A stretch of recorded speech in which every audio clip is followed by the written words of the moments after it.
Before he could venture to the moon, Frank Borman would first have to master the flying machines he'd loved since he was a little boy. Born in 1928, the only child of Edwin and Marjorie Borman, Frank was supposed to grow up in Gary, Indiana, where his father ran a successful garage business, a point of pride in the early years of the Great Depression when so many other families were struggling. But the trick to living happily in Gary was overlooking the persistent chill and leaden dampness that often settled over the area. Though most Indianans could tolerate the weather, young Frank couldn't. Sinus problems, repeated colds, and ear infections kept him out of school so regularly that the family's doctor warned his parents that if the boy didn't get somewhere dry and warm fast, he might grow up with no hearing at all. So the family abandoned their life in Gary and moved to Tucson, Arizona. Frank promptly got well, thrived in school, and took to building and flying model airplanes, then more model airplanes, and then many more still. When he was a senior in high school, the year after the end of World War II, a war in which air power played a major role, he decided that flying real airplanes was what he wanted to do with his life. The best route to the best planes, he knew, was to get himself accepted to West Point, and from there to make his way to the Air Force.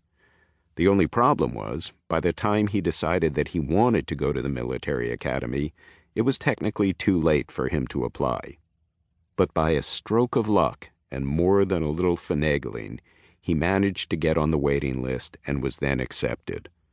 Borman, to his own amazement, was to take his place as a shaven-headed plebe, the military academy word for freshman, in the class of 1950. As he'd suspected he would, Borman loved every single thing about West Point. He was a hard worker and relished West Point's head-cracking academics and ferocious discipline, and the deep camaraderie that came from standing on the lowest rung of an exceedingly hierarchical system.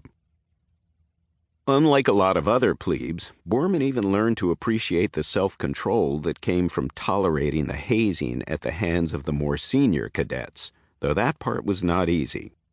There was the business of eating in silence with his back perfectly straight and in a full brace position, or complying uncomplainingly when an upperclassman would unmake a perfectly made bed and have him remake it.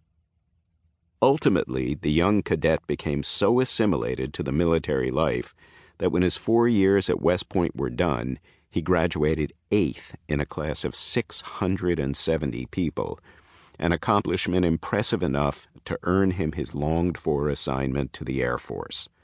Upon graduation, he received orders to report to Nellis Air Force Base in southeastern Nevada, where he would train to fly the F-80 fighter jet before shipping out sometime in 1951 to combat in the Korean War.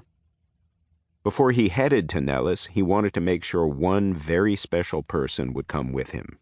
He asked his longtime love, Susan, to marry him, and she agreed to become his wife. Borman had achieved precisely the trajectory he had planned for himself. It was all going so right that maybe he was too cocky or too blind to see how one foolish risk could send it all crashing down.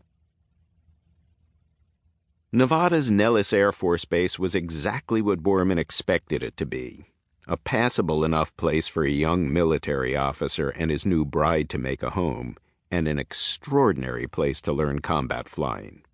And it was clear to all the flyers on the base that their skills would be needed soon. The men at Nellis were anxious to get into combat in the Korean War, and their training was intensified so that they would be battle-ready in as short a time as possible. Borman, whose star had shone so brightly at West Point, was determined to make his mark as an aviator as well, and that led him to do a very dumb thing. One afternoon, several months after arriving at Nellis, Borman hopped into an F-80 to run some dive bombing drills, just to sharpen the skills he would need once he got into combat. It was a fine way to spend a free hour or two, except on a day when a pilot had a bad head cold.